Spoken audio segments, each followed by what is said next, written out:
Welcome, welcome, welcome, welcome, welcome, welcome, welcome, welcome, welcome to the Welcome Rum. to the Rum.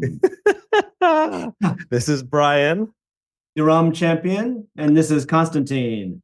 the The Rum Rum. Runner Up, which I still, the Rum Runner Up, you're going to have to explain the name to our guests because Well, it's a also good great. one.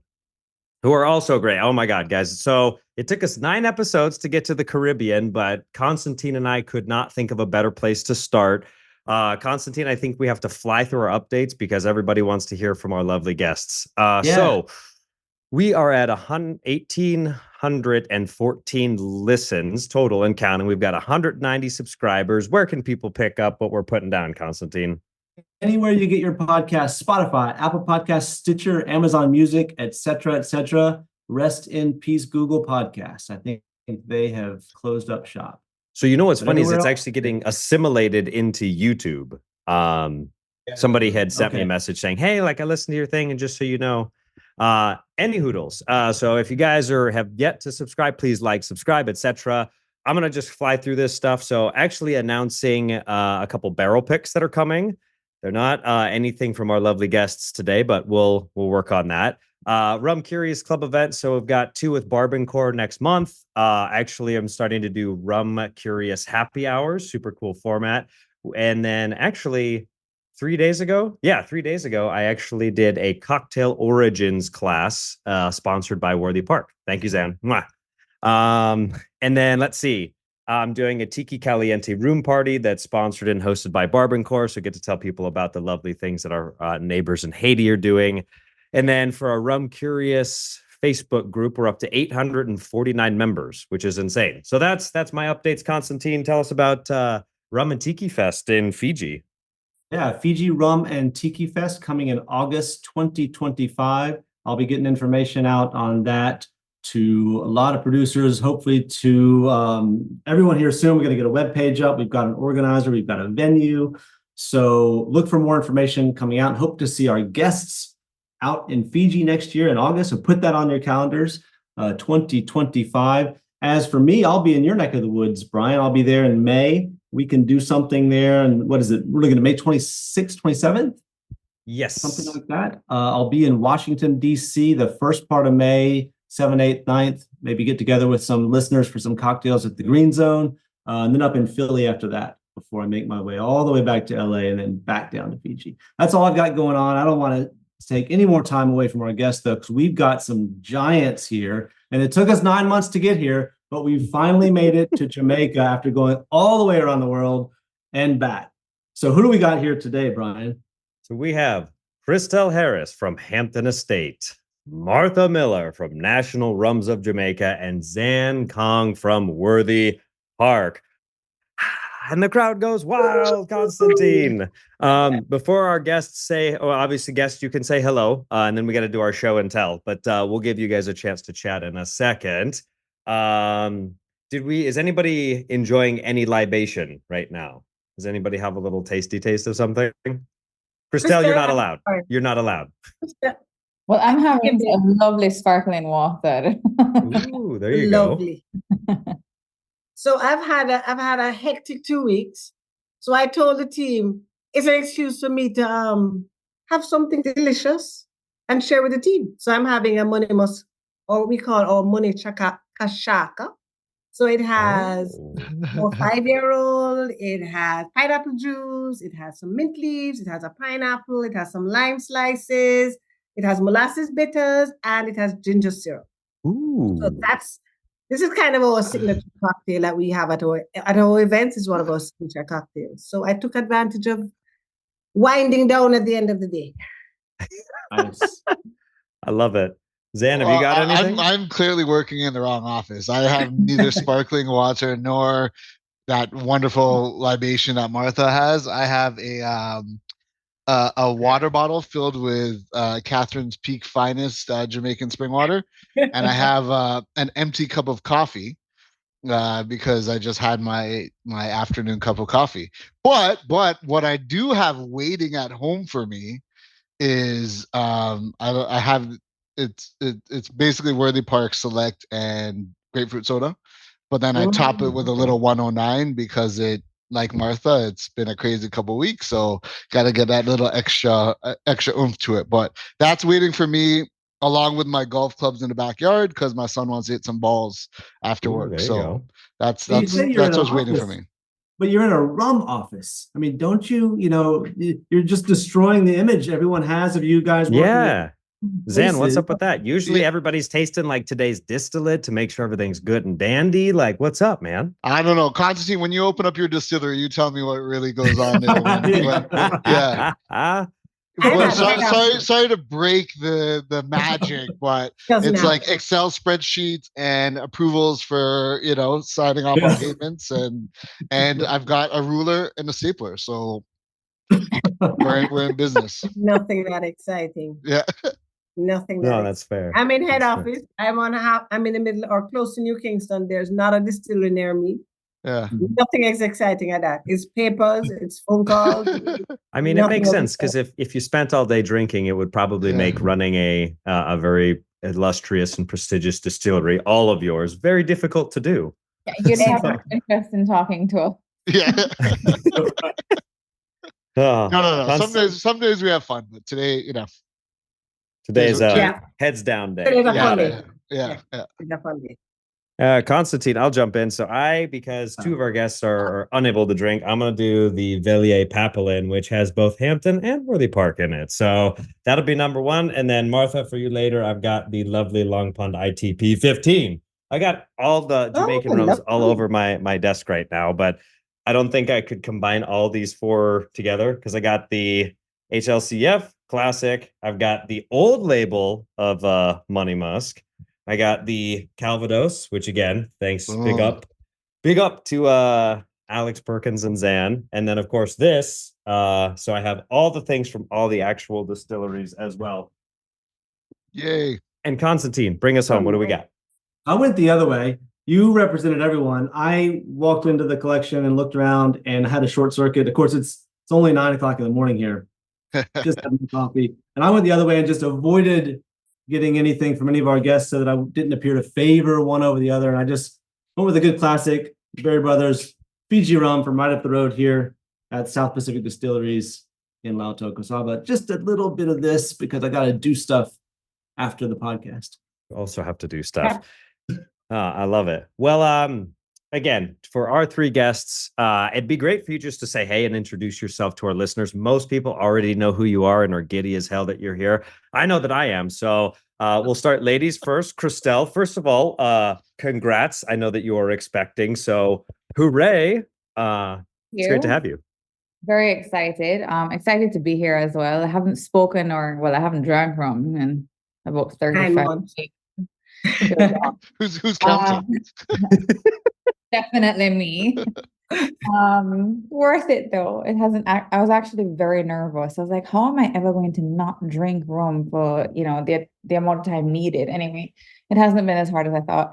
But I'm a director of Hampden Estate, which my family acquired in 2009, and I've been working with Hampden ever since.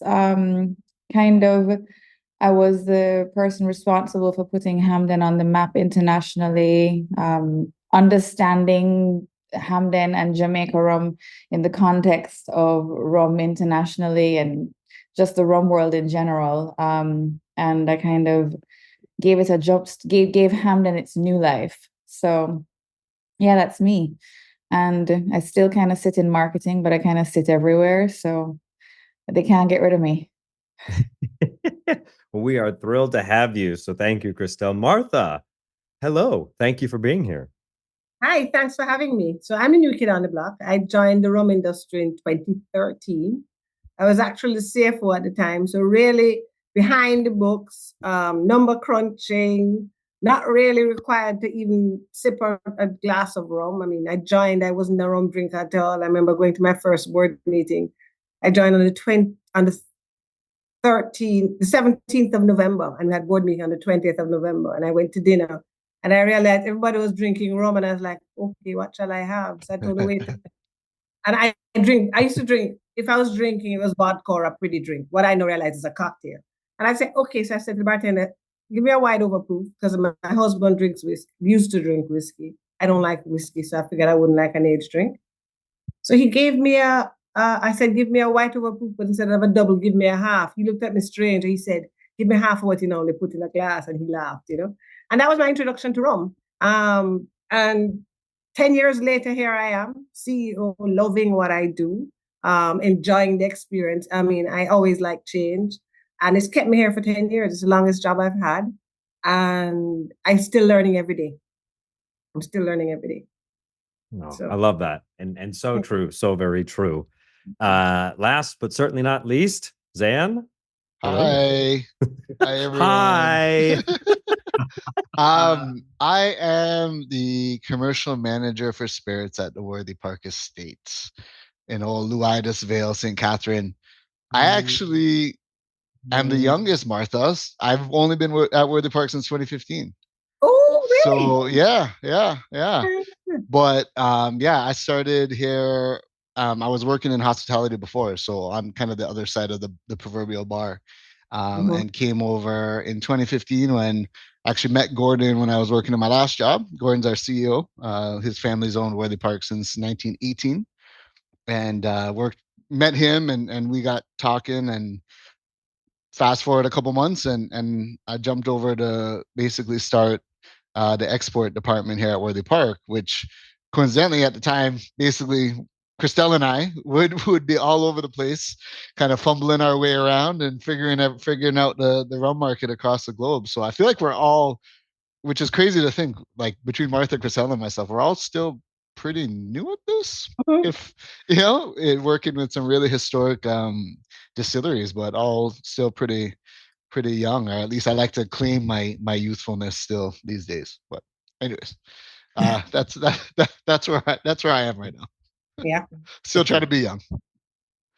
Just thinking of the long history of you guys, what do we have here? I mean, almost 900 years of rum history between the three organizations, something like that. I mean, it's, yeah. Yep. Which is crazy to think about. But the other thing too is that for people coming into rum, maybe just in the last few years, they would look at, say, a Worthy Park 109 or something from Hampden and think, these guys, these are the old school brands that have been around forever. But it's not really the case, because Hampden, the bottle that says Hampden is still pretty new. The Worthy Park, I mean, can you just talk us through sort of, for people who are still new, where you fit into rum and the bottles that you see now, sort of how they came about? Okay. So you're start with Martha? Yeah. Yes. So Jump right in. I love it. So we are traditionally National Rums of Jamaica is a bulk rum producer. So we've only launched our Monimus brand. The brand Monimus was launched in 2012.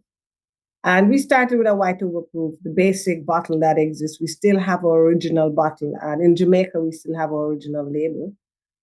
It's a black label with a red cap in the traditional rum bottle. And we've launched from there to our 2-year-old, then to our 5-year-old Classic Gold, and our 10-year-old Special Reserve. And we continued with the Monimus product for, I would say, 7 years. We only had Monimus. And in 2021, we launched the first Long Pond product, which you are tasting today, the ITP. Since then, we've launched our VRW. And this year, we're going to come up with something for Money Musk, a unique product, a single mark product for Money Musk is what we're looking at this year. So kind of experimenting, diversifying the product portfolio a little bit. That's what we're looking at. Yeah, that's interesting. I mean, because to hear how that's developed. What about you guys at Worthy Park, Zan? Yeah, we have our history going back to 1741 with rum making, but I think for basically all of Jamaica and most of the Caribbean, you have to remember that we were a colonial country, right? So much like we were making sugar, and it was being exported and value added elsewhere, is the same thing with rum for many of the years. So even though we have this long history at Worthy Park, we really never had our first brand until 2007. So, we're doing rum for hundreds of years, and then we stopped in the 60s. And then in 2005, we commissioned a new distillery, and we started getting back into the rum. Again, having, being single state, having molasses, yeast in the environment, water supply, etc. But we, much like Martha said, we started with white rum, and white rum. And when we say white rum in Jamaica, it's overproof rum, typically 63%, and typically unaged, and because that's the biggest market here on island. So we wanted to tap into that. So we launched Rum Bar White Overproof, and that was our big brand, or it still is our largest selling brand, but that was what we started with, and that was our only brand for a few years, and then we moved into rum cream, which is kind of the other, funny enough, the other big consumed product in Jamaica is rum cream. And even when I started in 2015, we had 3 products. We had Rum Bar White Overproof, we had rum cream, we had a gold product, which was 4 years old. And since then, we've moved towards Worthy Park, because I think, much like what Hampden and Money Must will tell you, people want to talk about the history, and they want to talk about, they want to drink a product from the estate, from that ties into the history and the heritage of everything. So we've had a shift to our Worthy Park branded products over the past few years, and now we have, we now have a handful, too many to count, to be honest with you, of products that we've released. But we have our core range of Worthy Park products, which we've been pushing, and the 109 falls under that, with Worthy Park Select, and then now Worthy Park White Overproof, which we just launched. Awesome. So that's kind of what brought us to here. Yeah. Christelle, Which you has- mentioned in the intro that, you brought Hampden sort of back from the grave almost in 2009. So what was going on before that? Yeah, so thanks. Similarly to what Zan and Martha have both said, Hampden was a bulk rum producing company. So everything was being shipped out prior to our acquisition. And we continued that we still maintain those relationships that we inherited with our overseas bulk rum buyers. But we also in 2010 launched our first product, which was not under the Hampden Estate brand, because at the time we didn't even understand the value of what that could be. So we created a brand called Rumfire that we thought was, this is the best fit for it, for a white overproof rum in Jamaica, not understanding anything about the international market or beverage or rum or anything. So we created Rumfire. I traveled to learn about rum and try to really sell Rumfire.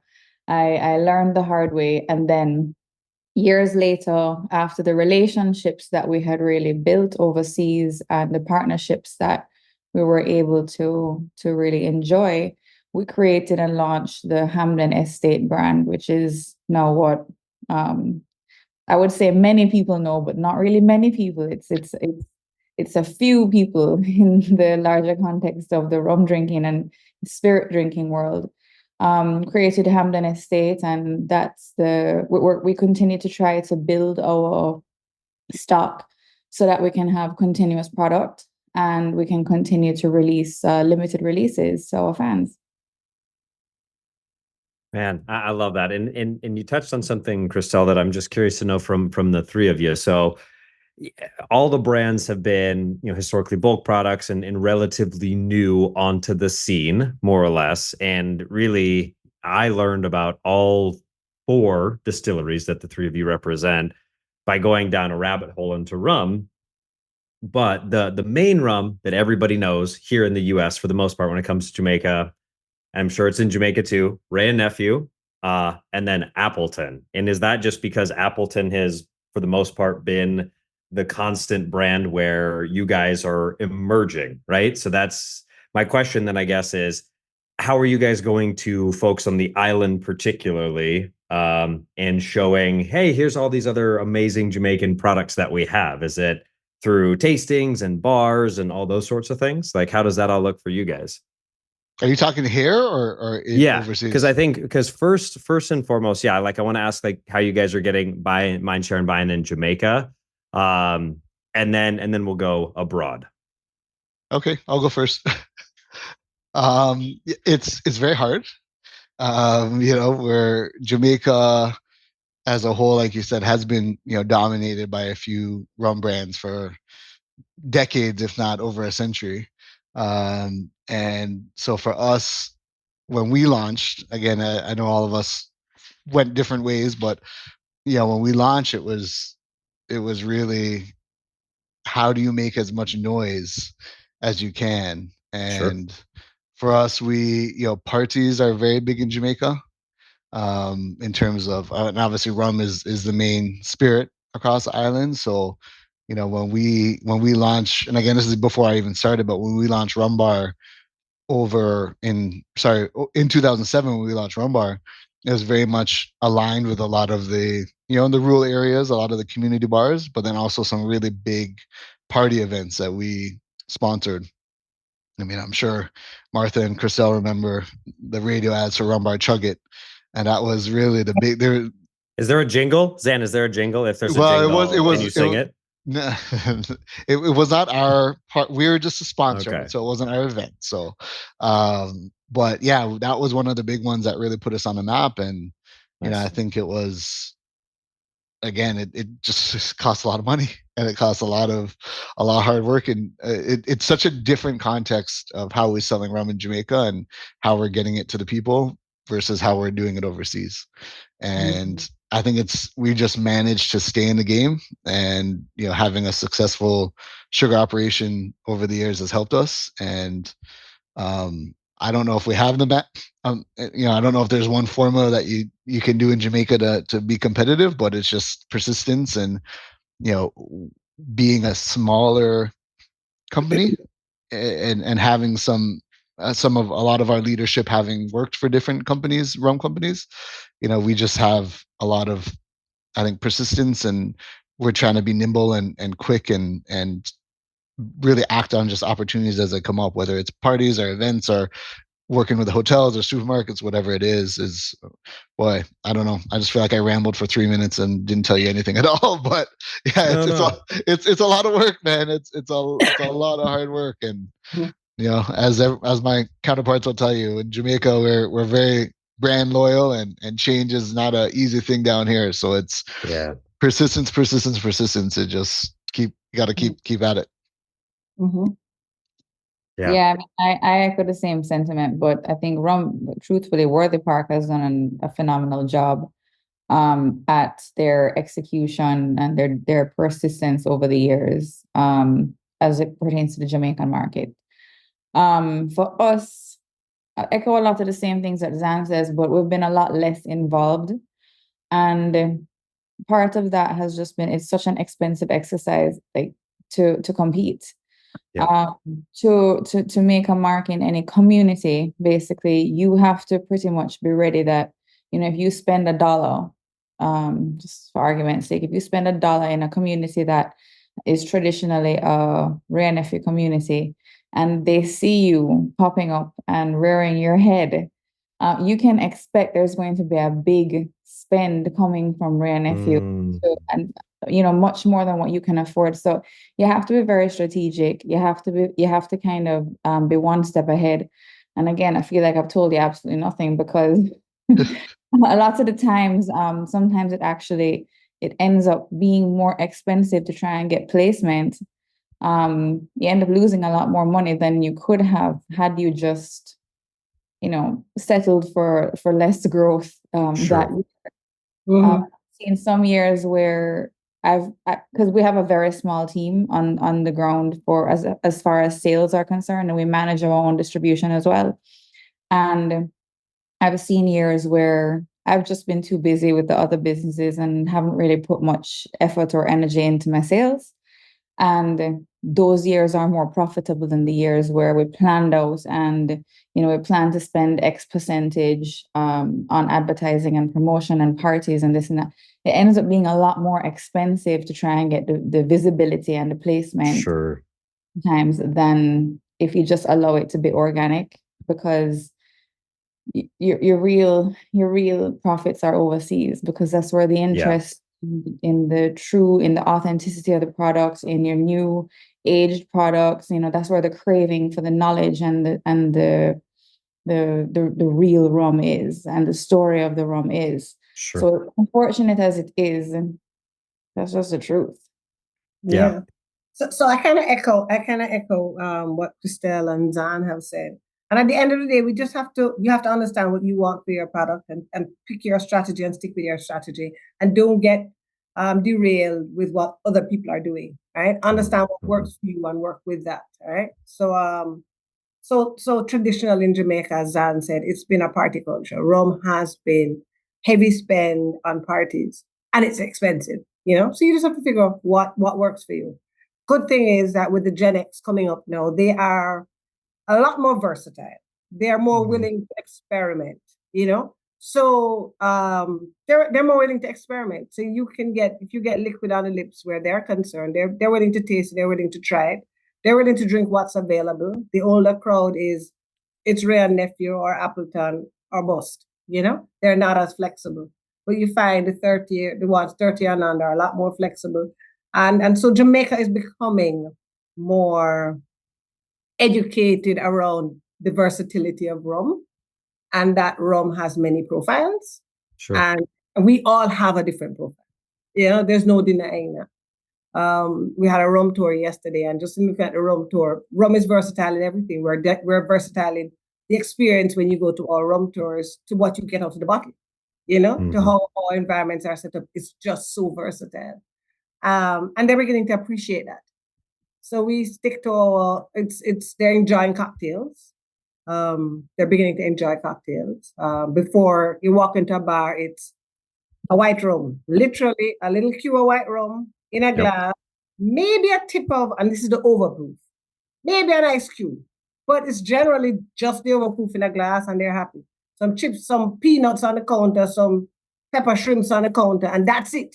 They don't need anything else, So it's changing, it's growing, and we're all adapting.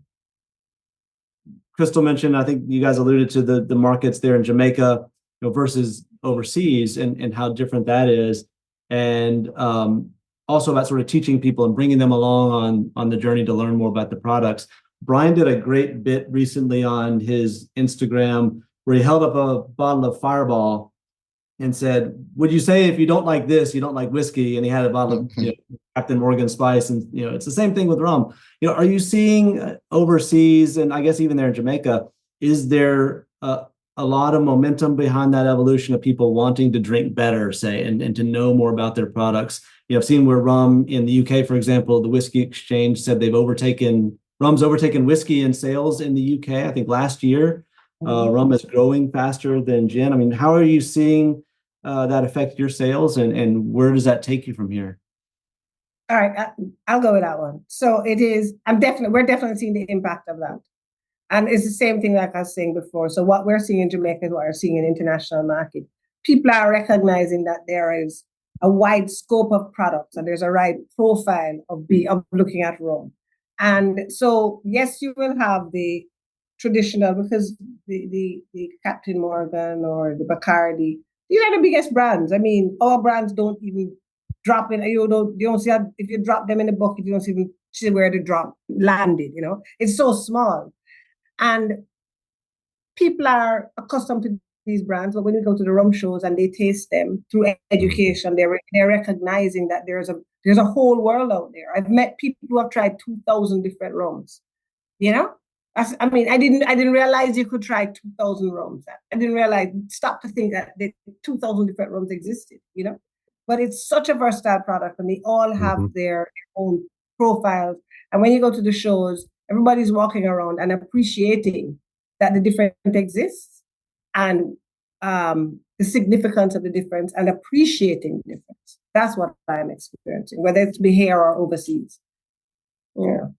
Yeah. And I can say, just from the work that I do here in the States, particularly in California, it's very much the same thing. Whereas you guys have, one or two brands that you're focused on. It's the same thing here. Captain Morgan, the most popular Jamaican rum, believe it or not, at least from a bar standpoint and an average consumer, is Myers. Which, nothing against Myers by any stretch of the imagination, but everybody's in their own buckets of, I had too much Captain Morgan and Coca-Cola, and now I'm not going to take the product seriously. And so it's very similar to completely different countries with different buying habits and all that. And it just makes me very sad but also very enthused that there's so much work that has to be done by just educating and liquid to lips and watching people taste the Long Pond ITP, the Hampden, new Pagos that is out, the Worthy Park Calvados or whatever, and just watching the light bulbs go, oh, this kind of reminds me of blank. And so one question that I have from you for different flavor profiles. So Martha, I'm at nearly 1,200 rums. So I'm not quite 2,000, but I'm making my way. The beauty of the thing that I've maintained, and I will die on this hill, is that rum's the most diverse spirit, hands down. Because even just from the Long Pond ITP to the Worthy Park Single Estate Reserve to even the Hampden 8, they're all completely different. And the methods of production are different. And that's where it's hard not to nerd out and want to just tell people so much about just try this, because there's so much cool history behind these brands, and the people are the coolest thing about this. And that's what's helping from here. And I imagine you guys are seeing that. So sorry for my little nerd out session, but it's just wonderful stuff. Huge fan. And the other thing I think I'd love to go into just a little bit is just the history of rum in Jamaica, because as rum and distilling sugarcane goes back thousands of years. Was it Barbados? Was it not Barbados? But what is a fact that everybody agrees to, within about a few decades, Jamaican rum has pretty much consistently been the most sought after liquid in the world. And that's a testament to the island, the means of production. So from you guys, I just love to hear your perspective on the history of growth of rum in the country, evolution of distilleries and all of that. So, because I think it's just a really cool story that not many people, particularly here in the US, think about. They think, oh, well, I need this for my Mai Tai, or I need this for, my, ting-a-ling or whatever. But no one actually stops to think about the history of the people. So it'd be cool to hear your perspective on your particular distilleries and then history of just Jamaican rum. Christelle, why don't you kick us off? Yeah, so I can start with Zan. Zan is my go-to historian. Apart from being a rum nerd, he's an actual nerd. Nerds rule the world. Nerds. I'll take it. I mean that as a compliment. So whenever we're presenting anything together, I always say, Zan, I call him, I say, Zan, have you put together your slideshow yet? Because you always have something updating.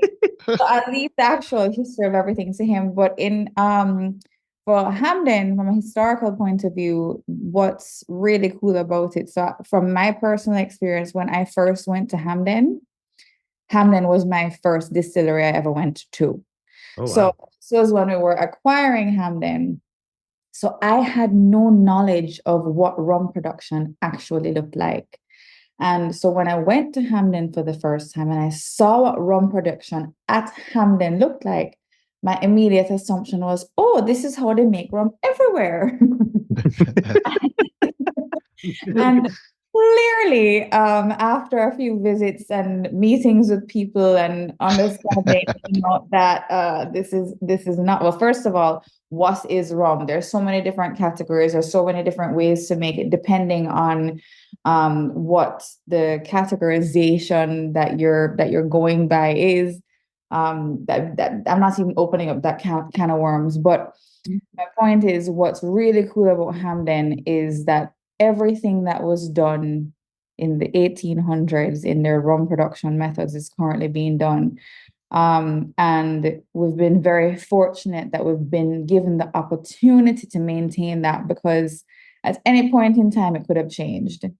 Mm-hmm. When we first when we first assumed operational responsibility for it, there was a question about, well, if it is that the liquid is so profitable, like, it was at the time, the DOK was probably being sold for the highest price per LAA in the world on the bulk market. And this was before we started bottling anything. So the question came, what can we do?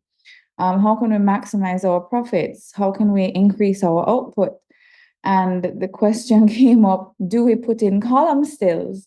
And luckily, I had done a couple visits with people in Germany, the Berlin Rum Festival. I started learning about other rums. I'm like, oh my gosh, they make rum in England. They make rum in Fiji. Well, what is it? So I was given the opportunity to understand that what was being done at Hampden was absolutely unique. And there were probably very few distilleries in the world that shared, common traits in terms of how we produced, as we do produce. And I quickly said, look here, we are not putting in no columns still. We're keeping things exactly as it is. If we can afford to buy a new pot still one day, fine. But we are keeping things the way they are. And don't get me wrong, innovation is absolutely integral to growth. It is important to see how you can innovate while maintaining tradition. Sure. But for us, as I said, we were given the opportunity to continue what had been passed down for hundreds of years. And to understand that, I mean, to see it in the beginning, I was like, this is disgusting. It's gross. I'm never drinking rum again. I know. And it was very, yeah. Well, question for you, Christelle, because I mean, I'm just so curious. Are there any like records of who was the first person to say, you know, it'd be great if we just put this in a hole in the ground? Let's do that. And then just even like for like long ferment, the history, I like to tell myself for like long fermentation, someone just forgot, or like they couldn't, there was like some natural disaster, so they couldn't actually change the fermentation. But are there any records of like the thought process of why like a lot of decisions were made that are very unique to your point? Yeah, there are some records, but they're not from our archives. So we don't really have anything like that. There are some historians who have done a great deal of work. The cocktail wonk, Matt Petrick, good old Matt. Actually learned from him and from his research. And he has referenced a lot of the older records that might be available. So you just search for that. There's a little bit, there's some information, but I don't, as I said, at Hampden itself, we didn't really have the information firsthand. Yeah, no, that's fair. And quick shout out to Matt. For those of you who have talked to Matt, what I love when you're talking to him, out of like when he's very attentively listening, he'll go, like it's just the best way to say like, hey, thank you so much for listening to me. I feel so heard. Thanks, Matt. But I also think you gotta like, you know, even though we talk about, you know, the old historic stuff, and I think a lot of there's not enough credit given to knowledge that people had back then. So even though, you know, and again, I'm not speaking from a place of knowledge either, but I feel like, you know, science and chemistry and alchemy and stuff has, you know, there's centuries of history 100%. of it. So I feel like the knowledge was brought over, whether it's acknowledged or however it was written down or captured. I think a lot of history discredits the knowledge that came over from, you know, the Middle East, from Africa, from the countries over there that came over to this side of the world. Whether it's, you know, you hear Mexico and talking about the influence of the Philippines for distillation culture in Mexico, and just the way that sugarcane even came from. You know, if you follow that route, you know, I don't know. I believe that there was a lot more knowledge that just wasn't passed on or captured in the right frame of who was telling the history, right? So, yeah. Anyway, sorry, get off my no, you're good. there, but I was just and just to final emphasize that point. I mean, if people could figure out how to build the damn Pantheon 2,000 years ago, if you've never been to the Pantheon in Rome, oh my God! Like, I finally embraced the fact that I'm a sensitive person, because I walked in and was like, this is absolutely stunning. Oh my God. Anyways, back on track to Jamaican rum. So Zan, tell us a little bit more about the picture you crying in Rome. Yeah, I mean because I walked in, I was just like, and that was after like right across the road there was a gelato shop where they had a Viagra flavored gelato, and I was like, absolutely not touching that at all. Give me the pistachio, please, thank you. It's like, no, mi amici, you have to try the Viagra. It's good for you. It's like, no, thank you. Well, okay, we're off, but yeah. Well, we have a lot of elixirs in Jamaica that we can have you try. Viagra is a trademark name, but we have some down here that we can try, and you can have Perkins send you out some Backbone. That's our newest product that is a tonic liqueur for you to try. But Anyways, Right. back as we're digressing crazy. If you cried in Rome, when you see Long Pond and Hampden, you're gonna be on the floor with curled up in the fetal position because you want to talk about history and what you're gonna see there. Oh yeah. Yeah. Yeah. Um, Can't wait. Um, Right. but no, I think without offending anybody from who's not Jamaican, Jamaica's fucking awesome, right? So when you look at Grand Jamaica, when you look at what Jamaica does with what we do with music, what we do with food, what we do with track and field, and just culture as a whole, I think it's hard not to, it's hard not. It's very sorry. Let me frame it this way. It's very easy to get people's attention when you say, "Hey, we're doing a Jamaican rum night or a Jamaican rum seminar, or Yep. we're doing a Jamaican rum pop up with the other distilleries." Like, the Jamaica is one of those islands that we're tiny, but if you mention it to anyone in the Small but world, mighty, people are gonna have some kind of frame of reference to Jamaica, whether it's the beaches, whether it's ganja, whether it's reggae, whatever it is. So I noticed that you left out the bobsledding. I'm kidding. Yeah. I'm kidding. We're not doing curling, by the way. well, we have, Everything. and we have an ice hockey team. We have an ice Oh, hockey no team. shit. Yeah, yeah. I mean, it's all Toronto born Jamaicans, but we have an ice hockey team. Yeah. That's awesome. So Have you guys seen the new Bob Marley movie by chance? I haven't seen it yet. Have you guys seen it? I'm gonna be very bad and say I haven't seen it yet. I haven't I seen haven't either. I haven't I mean, seen it either. you guys are okay. So then you know what? We'll have like a virtual watch night. I tried to go when what's his name, Harry, and what's his wife's name? Megan. Yeah, we're here, but they didn't let me too close.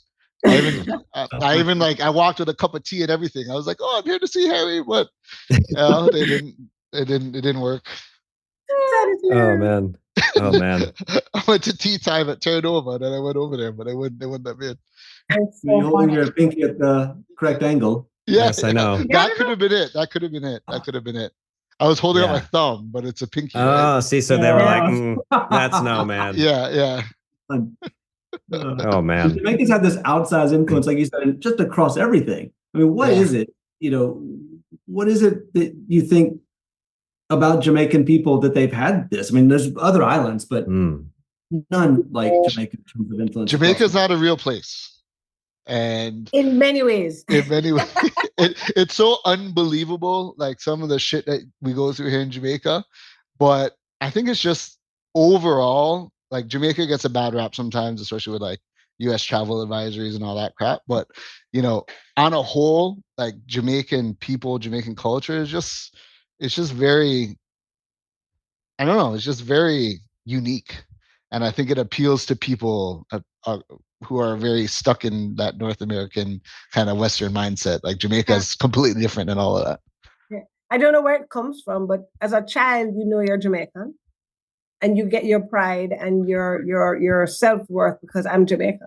So and that never leaves you. You see Jamaican rum, you see Jamaican, you see Usain Bolt, you see Bob Marley, and you're like, we're Jamaican. And that is significant.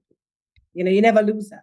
You always, no matter where you are, if you're in the middle of the United States with whatever is going on but I'm Jamaican. All of this doesn't matter to me. I'm Jamaican. Yeah. Hey, Martha and Christelle, I don't know if you guys notice it, but for some reason it's like you'll be in like, I don't know, the smallest town in the States, and you'll book up like the one Jamaican Uber driver that lives there. It's like it's this weird. Always you just buck up the one Jamaican, like anywhere you'll find them. 100%. Yeah. Yep. Everywhere. Yeah. I love it, and it really is just it's so funny that it's just so far reaching and impactful, and in every way. Like I've pretty much now started going to Jamaican specific restaurants here in LA. So having like the beef patties, like I can't have a regular hamburger ever again. Like those beef patties, oh my good God. That, and then I've been telling Zen this a million times, but like I am in love with soursop. Soursop juice, holy hell. It's better than coconut because coconut's like heavy as hell, but soursop, like mwah.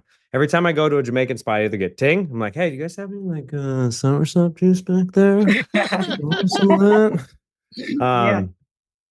And you guys left that, yeah, the cuisine. But back to just like the history too. So Martha, tell us a little bit about like just national rums of Jamaica, because as I understand it, I think both Long Pond and Clarendon kind of followed the DDL model of acquiring different stills and then bringing them on site.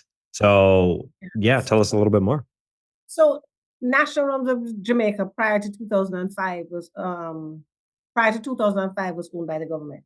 So the government owned hundreds of, and at one point there were hundreds of distilleries, or rather, there were hundreds of distilleries in Jamaica years ago. And through various regulations and and at one point I'd say it was about 1934, there were so many distilleries and so much rum production that we were losing our value in rum. There was just an oversupply. It was becoming a mass, always available anywhere a corner still.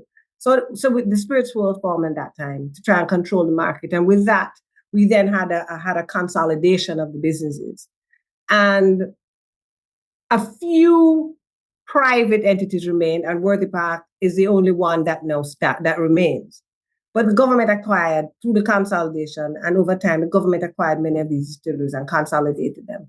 So National Rums was born out of the fact that we had these sugar factories in late 1900s, and they were, look at that, late 1900s. What am I talking about? It's showing my age. In the late 1900s, they had a situation whereby the sugar industry started to suffer. And in order to save the sugar, and the distillery was apart. So you had a sugar factory and the distillery was attached to the sugar factory. In order to save the distilleries, because they were obviously profitable entities, they carved the distilleries from the government, carved the distilleries from the sugar factories, and National Rums was born. And that was in 1980. Fast forward to 2005. These assets are now old. They need upgrades, and Jamaican government did not have money at the time. I'm proud to say we're a little better than we were then. But in 2005, Jamaican government just did not have the funds to invest in these distilleries.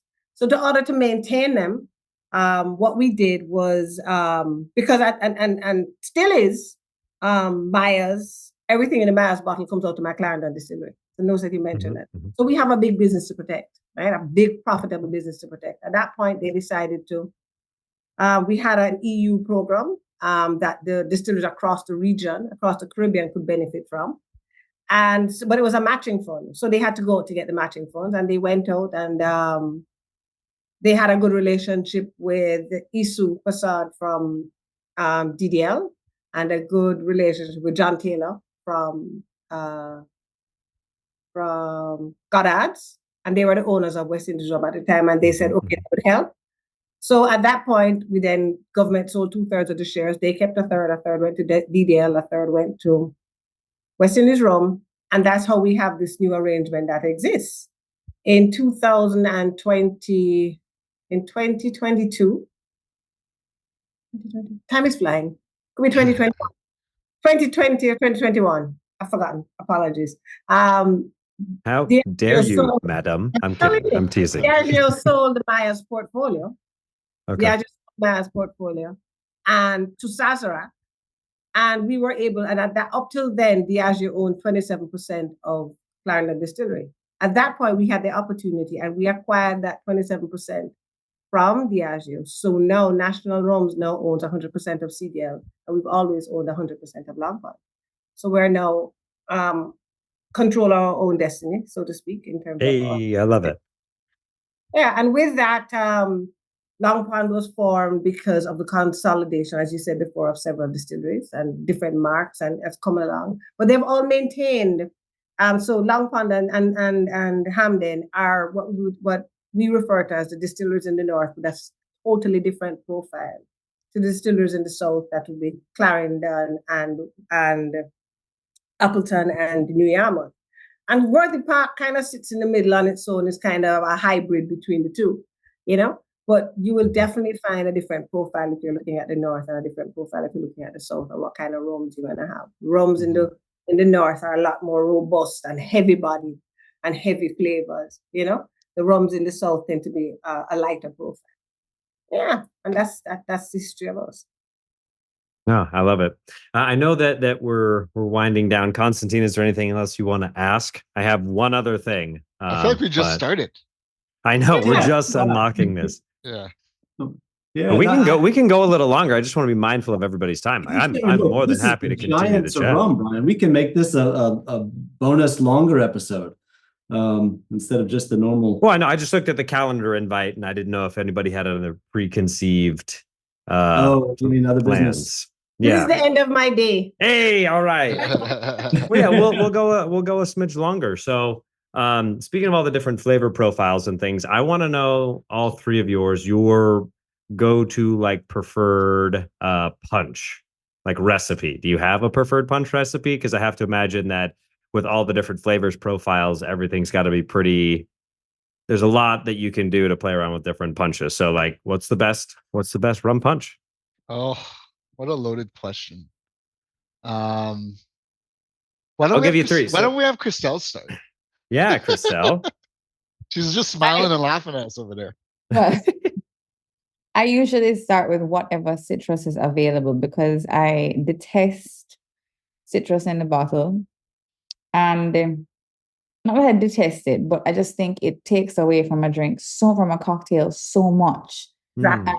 In Jamaica, we have a tendency to be, I think it's just lazy. Apart from the seasonality of citrus, because a lot of the times you can't get lemon, a lot of the times you can't get lime, and even sometimes when you can, it's so expensive it doesn't make any sense from a commercial point of view. Because the thing about it from owning a bar perspective as well, because we have a hotel where we have to supply these things for the bar, and sometimes it just doesn't make any sense because you're paying 3-4 times for that you not regularly would for a lemon or limes, which doesn't make it profitable. But anyway, so I usually find whatever citrus is on hand available. So we don't get the nice pretty lemons that you guys get. So Mm. we can't take pictures of them, and we have to use stock images for those when we're doing promotion. Like our lemons are big and ugly and bumpy, and they're not even yellow, they're brown. Like anyway, but I use whatever citrus is available, and I use Worthy Park sugar because you know I support Worthy Park. We don't make Hey. sugar for ourselves, so we use Worthy Park sugar. And I generally reach for my Hampden the 8 year, so the Hampden OWH. My husband, well, it depends on my mood, but I do love the HLCF as well. I don't use any of the limited editions when it comes to just a simple cocktail, but sometimes when I make cocktails for friends or whatever, that's just my go-to. I use whatever citrus is available, Worthy Park sugar, and my OWH from my HLCF. And then if I don't have any of that, then I'll reach for one of Money Must, or I'll reach for Worthy Park. It depends on what you're looking for and the profile and who is drinking it. Because as Martha was, that's fair. the heaviness of the rum sometimes can be a little bit much for people that don't understand it. But I love a traditional daiquiri recipe. Rum, the 1, 2, 3, 4, 1. What is it? 1 sour, 2 sweet, 3 strong, 4 weak. But I tend to hold back on the 4 week. I just leave that to the shaking.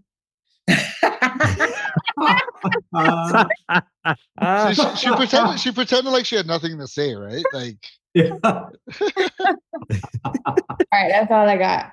I guess. I like how you ended. When did just one fall? So is there like a citrus that's available in Jamaica year round, or is it sometimes it's grapefruit, sometimes it's lemon, lime? And so there's nothing. You guys have like true seasonality, not like here in the U.S. where something grows in Washington State and is shipped down on a freight train to California. Even so, it's not really right. But do you guys have any other like constant citrus, or is it all just incredibly seasonal? very seasonal. Okay. Lemons are like very hard to find here. Like when we get lemons, it's like I need a picture it's- of this ugly lemon that you're talking about. Like I won't post it. I'll sign an NDA. I just want to see what they look like. It's You not. remember? It's not GMO. That's for sure. Yeah. Do you remember? Wasn't it RoboCop when they got like the bad guys had like that acid poured on their face and they got all bumpy? Uh-huh. Yeah, it's like that. Yeah. That's how the lemons look like that. Wow.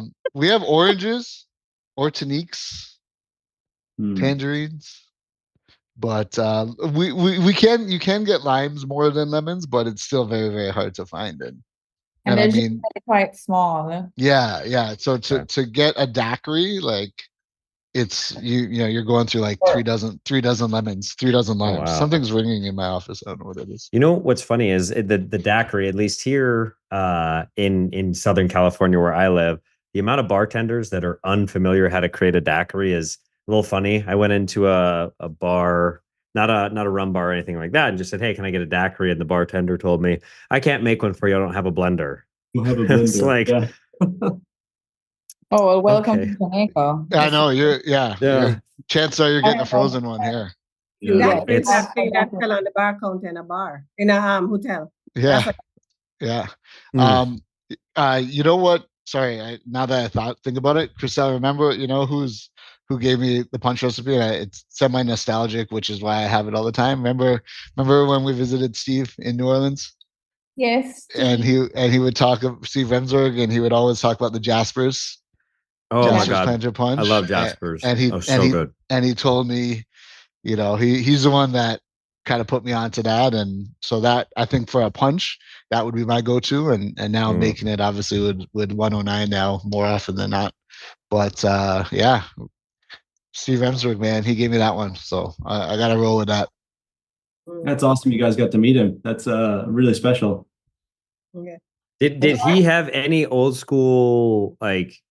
Well, I guess Worthy Park didn't have Worthy Park rum in the before the 1960s. It was all bulk. So, Yeah, but if anybody would have had stuff from the old days, because I hear he had just some ridiculous. Oh, there's 100% pot stilled rum from Puerto Rico from 1910. You're like, yeah, it was one of those amazing. experiences where we were there the same day, right, Christelle? Or no, were we not Yeah. there the same day? It was like I have been to his house a couple of times, but the last time we were there together. I think we were there, yeah, and Ian was there, and Maggie. Joy and Maggie and Joy, and it was like I was sitting there like I don't deserve to be here. Like I gotta go eat some beignets in the French Quarter and shut my ass off. Like don't deserve to be here. And yeah, Richard was there and Christian. Everybody was. That was an epic day. But I had no business being there. Lies, lies, Don't worry, and I more felt the same lies. way. Martha, what about you? What Tell about us about your rum punch. so I have the benefit of still learning the business. I'm trying to figure out what I like, and I haven't figured out the ones that I don't like yet. I just love a punch. Like Christelle says, the important thing for me that I do recognize now is the fresh fruit. So I'll go to the bartender and tell me, give me your best punch, right? If I'm in Jamaica, of course, I'll be partial to my money musk. Or if I'm on a trade visit, I'll be partial to my money musk if they have my money musk. But other than that, I'll be like, give me your best punch. What do you like it with best? And give me your best punch. And I enjoy that. like a left jab. Yeah, give me your best And I one. enjoy that. Yeah. Yep. Yeah, I think for me, I've got preferences for all three. So I do in Potions of the Caribbean by Beach Bumberry. He talks about the Planter's Punch in their recipe for the Planter's Punch actually had black tea. So Money Musk Special Reserve black tea, lime sugar. That's one of them. The tea punch. Oh my God, so good. And then Jasper's Rum Punch. I was actually at a house party yesterday making that for a bunch of people, and they're losing their minds. How do you make this? I mean, just get the stock mix, rum, lime, sugar, Angostura bitters, nutmeg. Just granulate that in there, equal parts, and you're good to go. And then for the daiquiri, really like this HLCF Classic Christelle. This is so good in a daiquiri. Oh yeah, and then the Jasper's Rum Punch with Rum Bar right now. I haven't messed around too much with the cocktail. Is called Ting-a-ling, right? Is that correct? Instead of Ray and Ting, it's Ting-a-ling. Maybe not. But does the school bell ring? Knife and fork, a fight, a dumpling. What, Brian? What? Come on. You can't be that surprised. I'm Come on, I had to impressed. make up for the bobsled I'm joke. Come on. impressed. I'm Yeah. impressed. I'm impressed. Yeah, come on, You- Chopper Ranks. It's a you- really catchy song. Mhm. Ryan, I give you a lot more. I give you a lot more credit now than you than Hey. before. You I know know, you're I artsy have a guy. few tricks up my sleeve. You know, I paid attention in school, the School of Rum. Constantine, what about you? Tell us about your punch. Do you have a preferred punch? I do, but I'm pretty lazy with cocktails and things like that. We had a party, I think this was pre-COVID, and we're having a bunch of people over. And before I tried to just like make cocktails for people, and that sounds cool until people come over and you realize all you're doing is like making cocktails at your own party and not hanging out. So I flipped open, I think it was, I forget which one of the Beach Bums books, but it had the Scorpion Bowl in there. And I just like multiplied that times like 5 and made a whole batch of that, and people went nuts for it. And so that's what I make. So I should explore the world of punch more, but once that one worked, that just became my go-to for having people over, because I can put it in the big thing and just people serve themselves. Yeah, I mean, and what I love doing is I'm starting to now teach a few different classes. I did the first one actually with Kiwa. Yay, Kira. Kiwa's awesome. I love her so much. But just since most rum consumers here are tiki drinkers, right? And so what I love to actually illustrate is tiki got its origins from the Planter's Punch cocktail or Caribbean rum punch.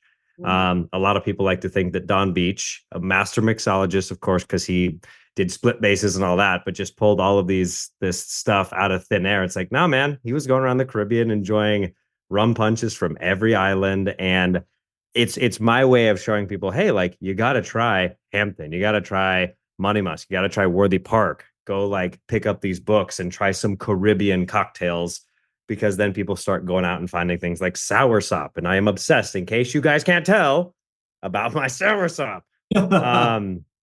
But it really is it's quite remarkable. So I'm just curious to know, like, what's next for you guys. I know, Martha, Long Pond has had one specific Long Pond brand. I know Christelle, Zan, Worthy Park, Hampton is having its own labels now. Are there So this one, we've had 2 releases. So this is our VRW. Okay. But we only did 600 bottles, and this was released 300 bottles, and this was released in Europe. And this Okay. was released in 2022. Right? So those are the 2 that we've done. Okay. And what's next for everybody? Is it more are there more SKUs? Are you just focusing on the amazing products you already have? I'm so excited to learn. Well, at Hampden, as I said, we're trying to build our stock, because that was one of the glitches that we ran into when we released our first Hampden expressions, which the green label one, it was originally a blend of 3 different marks, and then we eventually had to basically reformulate in order to have continuity. But yeah, so we're building our stock, and we do continue to do limited releases, because I find that our audience really gravitates towards that, and it allows us to continue to give them something new without waiting for enough stock to be able to release a product with continuity. So we're starting to experiment, just much like Worthy Park has been able to do a lot of different releases, because I believe that they were quite they didn't delay at all in terms of experimenting with different types of barrel finishes. And so that's something that we're just now getting into. We started with Pagos, and we have more barrels coming in that we're experimenting with. But I think my favorite expression that we've done is what Matthew and I collaborated on for our wedding, which Yes. I've heard Yes. about this. the first thing I'm gonna have when I have the baby, after I have the Hey, baby. This is a new beginnings. We only did I love that. 700 bottles of it, and there's a handful left in Jamaica right now. But Matthew just said to me this morning, he's like, I want to do another blend. And I was like, okay, well, let's talk. Let's talk. Like it won't be as special as this one because we can't get married again. But I mean, you could in theory. I mean, we had a lot of fun at your wedding, so I'd be all for it again. well, we have to actually see each other again. Right? Yeah, yeah. Really Yeah, hard. Zan.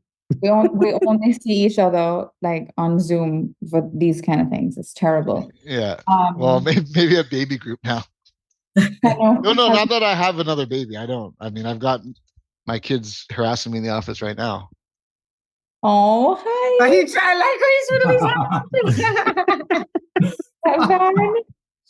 Yeah, Oh, so that's amazing. we're experimenting with barrels right now. Okay. And so I can't tell you exactly what we will be releasing because we don't know Of yet. course. Yeah, But there for sure. will be, but the future of Hampden will definitely be on there will be a lot of excitement. There's always going to be new releases. Sure.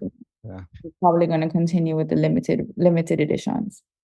That's my favorite Hampden release, Christelle. Thank I you. love that one, that New Beginnings. Mhm.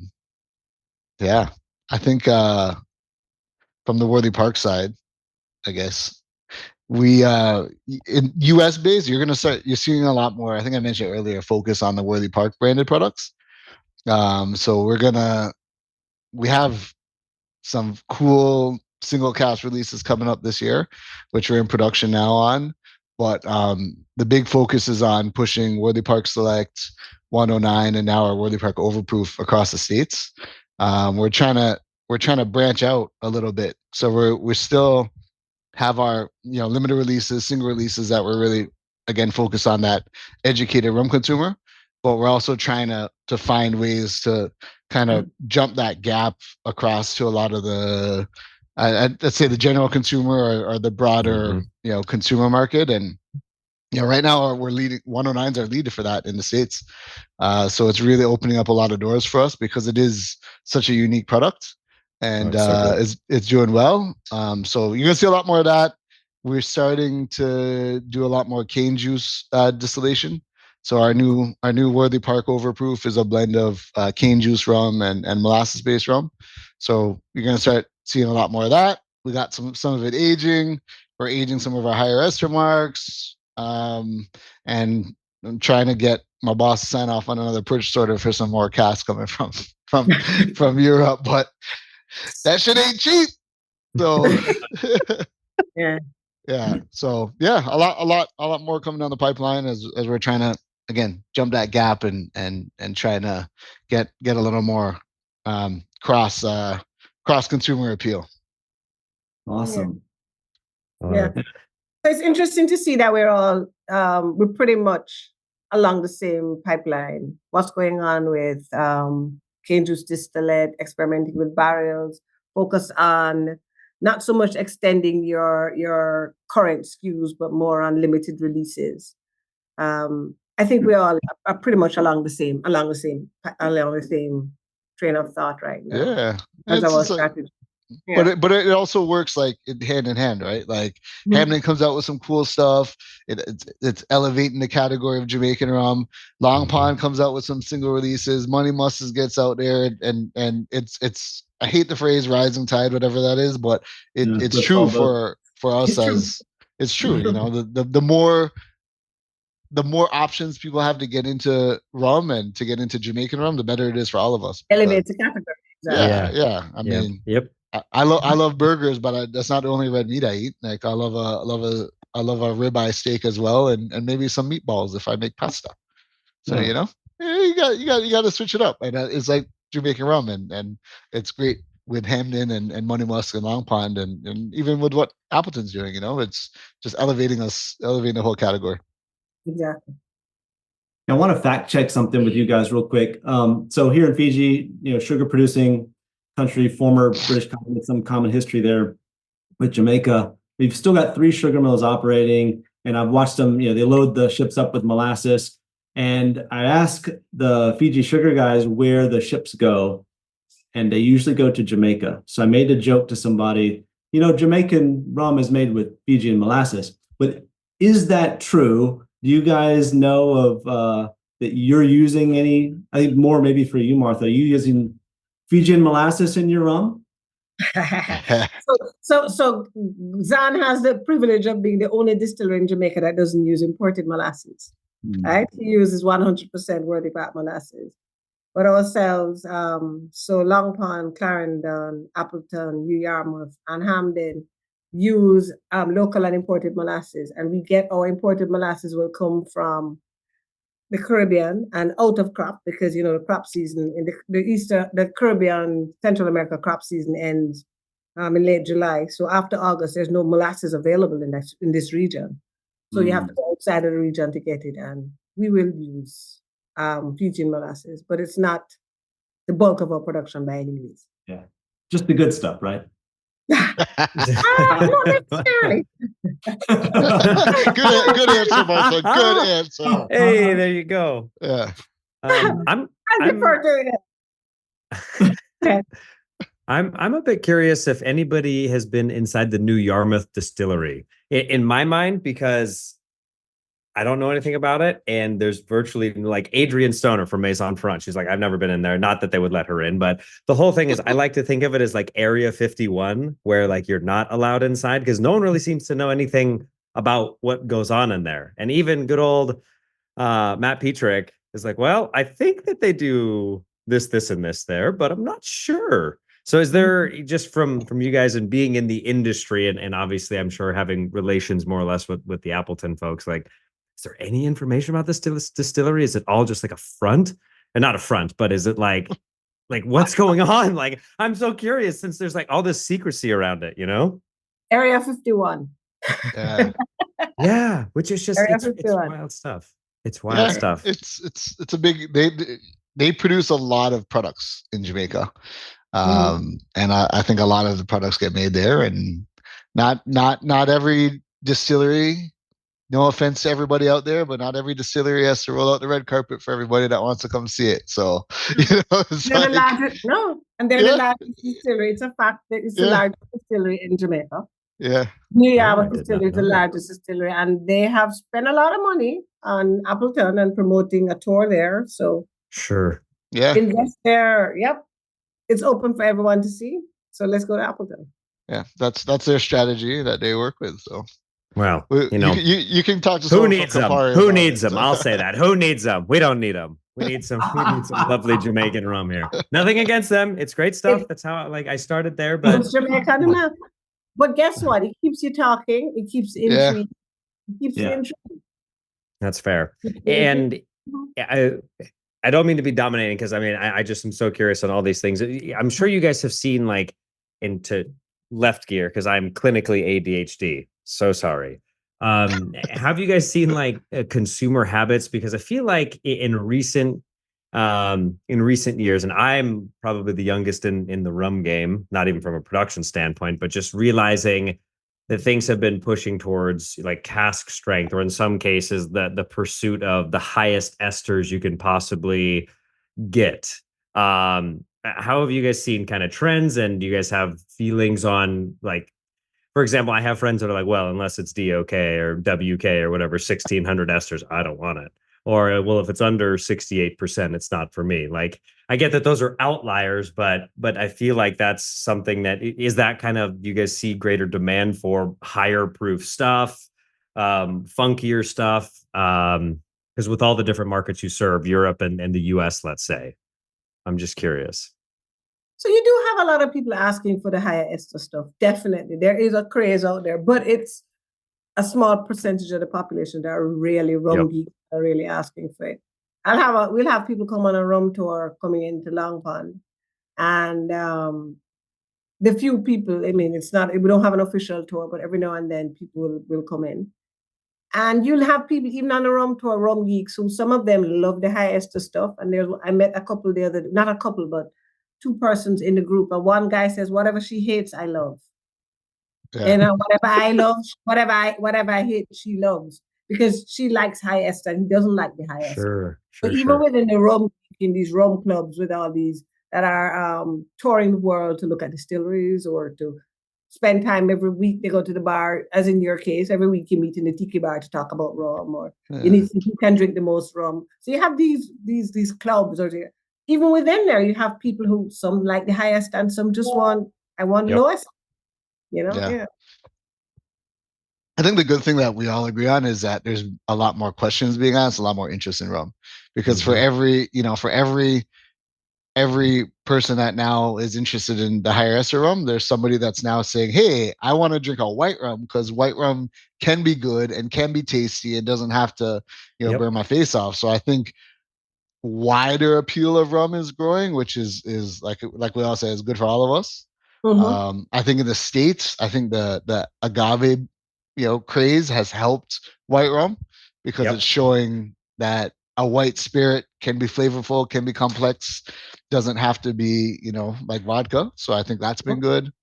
I mean, Christelle is probably Miss Germany over there. Like they're Hampden or bust on that side of the world. So Yeah, they go crazy, and I think there's apart from just the general, so the flavor profile that the real European, I would like to categorize them as European rum nerds go for. Apart from it being appealing to them, I think there's a bit of aspirational of the aspirational drive, if you will. So, in the whiskey world, there's generally, a lot of people who don't really understand whiskey. They'll say, "Oh, I only drink single malt." Like, Mhm. well, do you really only like single malt, or are you just saying that because? And I think there's a little bit of that happening in the rum world as well, as it 100%. so, oh well, I want cast strength. Like it has to be cast strength. Like, well, how do you know? Suppose I decided to barrel it to lower strength. exactly, right? Yeah. Exactly. Yep. So I think that for some people, and obviously also I'm not generalizing, but to an extent, it could be argued that some of those communicated desires are really based on more trying to sound like you know what you're talking about, which is Mhm. nothing wrong with that. I know nothing about wines, and I don't know much about wines, but I use what I do know to communicate my choices. So Sure. there's Right. nothing wrong with it, but I just do think that there is I'll, a bit ha- I'll have a glass of whatever's coming out of the box in the back there, of sir. Your finest box wine.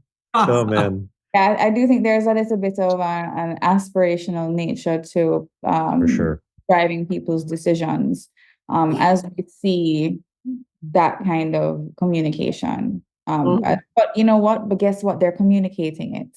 Yes, Exactly. Exactly. absolutely. And I Yeah. think the beauty of it is really just depending on the mood. Sometimes like I want something big, bold, punchy, like heavy TDL or Caroni. Other times it's like I'll try a sip of that and go, oh God.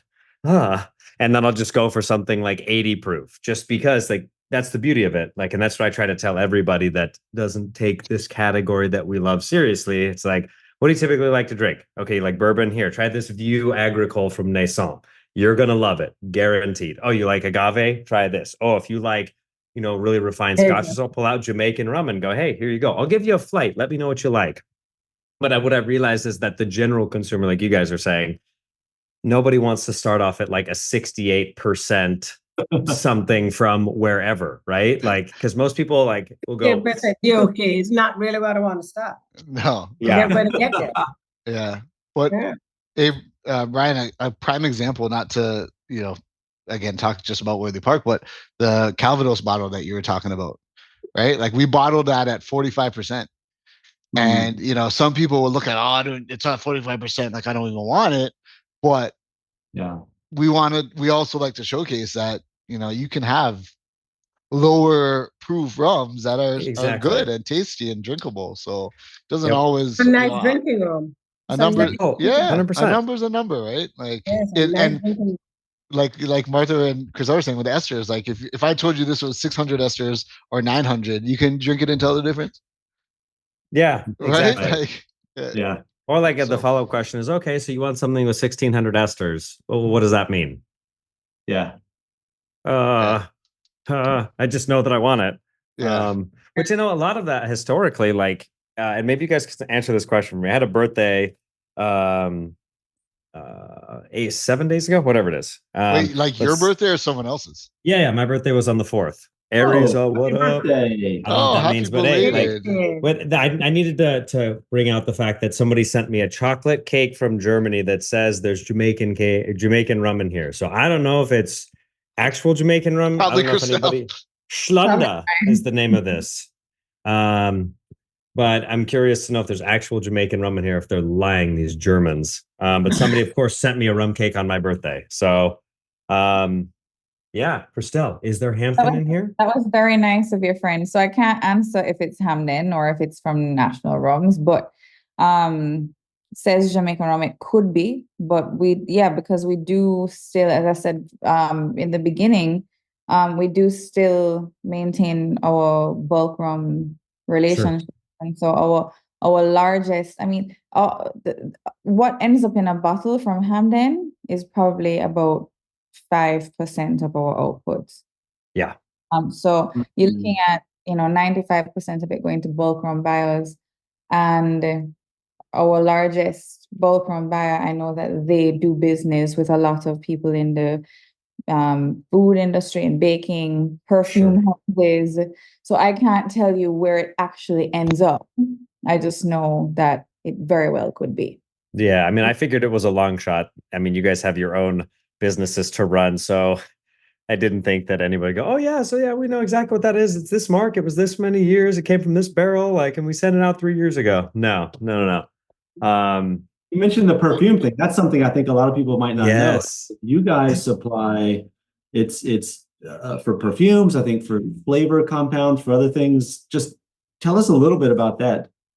Well, so anything that has to do with aroma or flavor.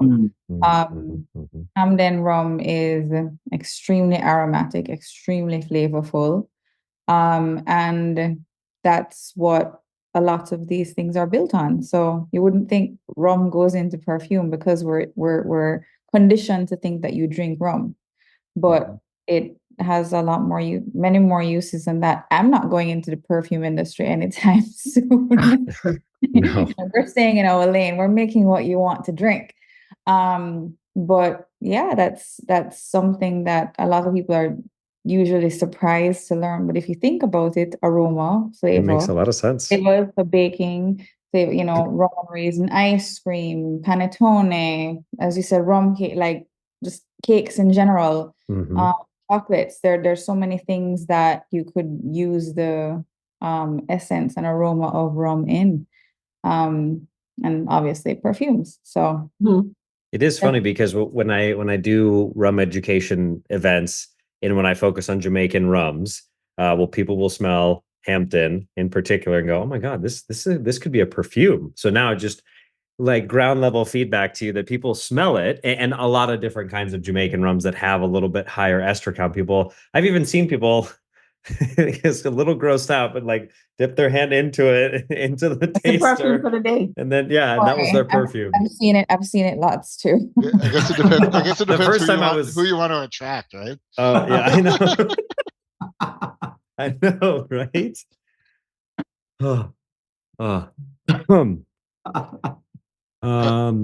What else, Constantine? Do we have anything else? Anything else that our lovely guests want to chat about? Yeah, I mean, we've been around the world to Rome and Viagra ice cream or whatever it was. Yeah, Viagra ice cream, crying at the Pantheon, German rum nerds versus US rum nerds, and everywhere else in between today. But what the constant has been is, I mean, Jamaican rum has always been and will always be a really force to be reckoned with, making some of the best rum in the world. And I feel that a lot of distilleries now, particularly in Australia and elsewhere, but Australia in particular, will say, "Oh, we're distilled in a Jamaican style." And I don't know how much of that is actually true, or whether it's just some of them. It's like, "Oh, we just have pot stills." It's like, but the whole thing is because so many people are inspired by Jamaica. I think at the very least, it's kind of cool that they're marketing themselves as in a Jamaican style, whether it's not marketing, but again, it's stuff that finds itself all over the world and everybody is loving, which is a testament to what all of you guys are doing. Like you guys talked about that spirit of Jamaica. It's like, it's your rum is just an expression of that big spirit you guys have and everything else. Track and field and bobsledding and curling now, man.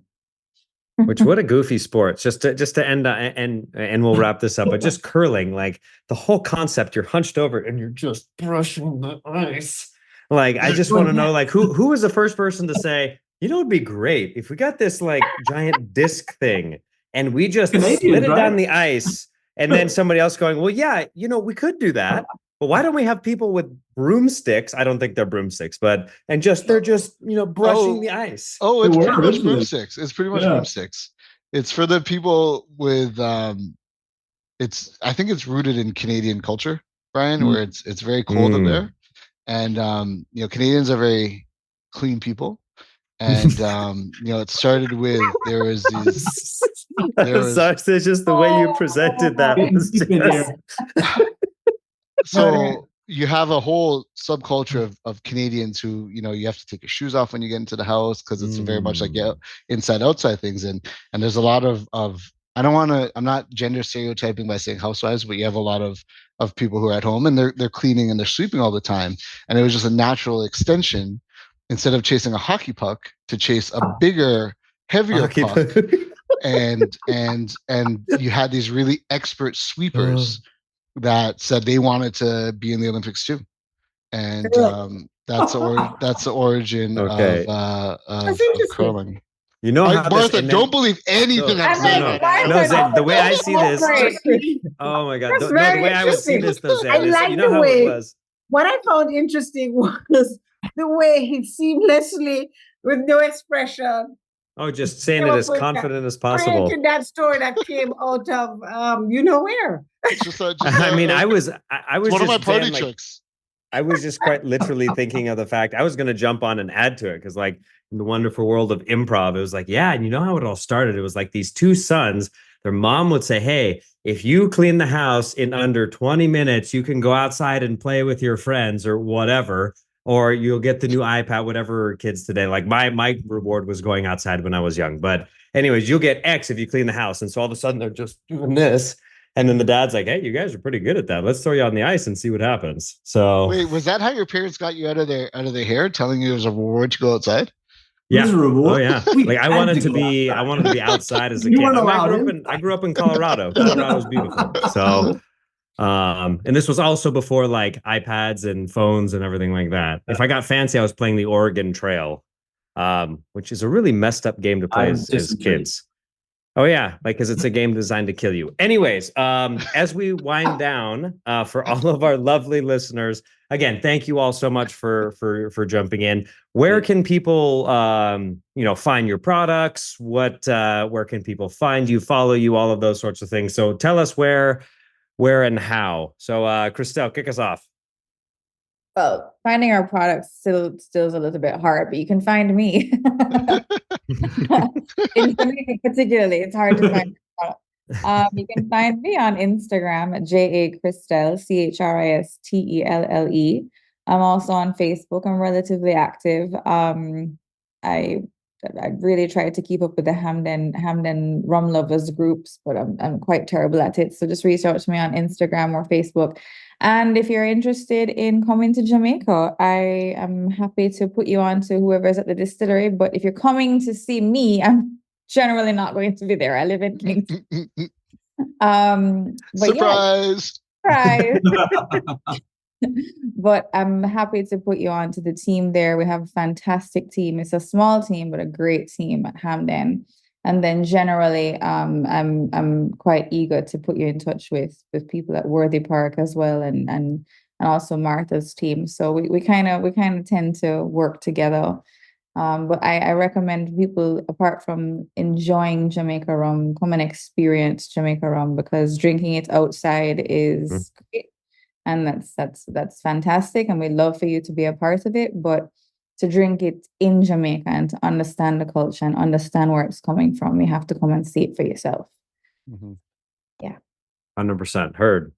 Martha, what about you? How can people get in touch? Okay, so we are Instagram at Monimus Plantation, on Facebook at Monimus Rums. And as Christelle said, getting the Monimus rum in the US is not very easy. But Adrian Desire on IG, Adrian can tell you exactly where it's happening. You got it. That's the white over proof. Yep. So Adrian can tell you exactly where to find it, or Guillaume Lamy. they can tell you exactly where to find it. As we are currently expanding our reach, we're now in Texas. I was happy. They told me last week, so Yeehaw. I'm very happy about that. So we're growing, and they can tell you where to find us. Awesome. Zan, bring us For the home. record, I was laughing at Brian's actions, not what Martha was saying, just in case. Oh yeah, sorry, no, because I mean, the wrong, anytime you hear got the wrong Texas, you think impression there. cowboys, and I was very much like, all I need is the coconuts, from Monty Python and the Holy Grail. Dude, I was at a steakhouse in Austin a couple years ago, and they brought me like a tray of steak knives to choose from. It was That's fucking next level. one of the wildest experiences I've ever had, and like Oh. I can't get over that. It was amazing. Did you make the right choice? Because like I think of like Indiana Jones and the Last Crusade, since we're dropping 1980s movie quotes. Like I hope you picked the right one, because I want like an old man out of nowhere going, "You have chosen wisely." Did you pick the right knife? Well, my belly can attest to the fact that I chose wisely. I don't know that steakhouse. I need to get the name of that steakhouse from you. Yeah. Jay Carver.